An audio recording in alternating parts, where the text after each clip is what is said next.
जय मल्हार सगळ्यांना. हा कालचा व्हिडिओ आहे. तर काल मी दिवसभर काही शूट नव्हतं केलं. संध्याकाळी त्याला शूट करायला घेतलं डायरेक्ट. तर आम्हाला जायचं होतं यांच्या मावशीच्या इथं.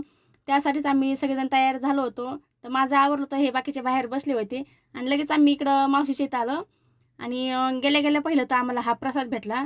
तर सप्त्याचा प्रसाद आहे हा. मग तोच खाल्ला आणि जेवण वगैरे आम्ही तिथंच केले होते. तर रात्री आम्हाला यायला ना खूप उशीर झाला होता आणि रात्री यायला उशीर झाला त्याच्यामुळे सकाळी उठायला सुद्धा उशीर झाला आणि झोप पूर्ण नाही झाली की माझं खूप डोकं दुखतं. आणि मग सकाळच्याला उठून मस्त फ्रेश वगैरे झाली आणि कडक कडक पहिला असा मस्त चहा घेतला की थोडं फ्रेश वाटतं. त्यानंतर मोटर चालू करण्यासाठी शेतामध्ये गेले.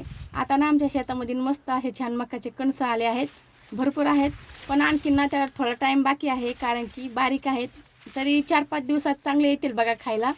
आणि मग तिथनं आले तर आता चांगलं कडक ऊन पडतं आहे. सकाळी 9चा टाईम आहे, तरी पण बघा किती कडक ऊन वाटतं आहे.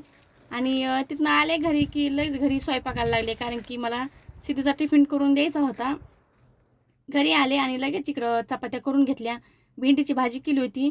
तर सिद्धी पण गेली शाळेमध्ये घाई गडबडीत, तिचं पण काय शूट करण्यात नाही आलं. आणि इकडं श्राद्धाचं जेवण झालं होतं. रिद्धीला दवाखान्यात नेलं होतं कारण की तिची तब्येत जरा बरी नाही आहे. आणि श्राद्धाचं जेवण झालं तर तिची इकडं बघा लगेच झोपाची तयारी. आज होता मला उपवास आणि त्यासाठीच मी शाबूची खिचडी केली होती. माझ्याबरोबर आज यांनी पण उपवास धरला होता. तर मस्त शाबूची खिचडी खाल्ली. तर चला भेटूया पुढच्या व्हिडिओमध्ये. तोपर्यंत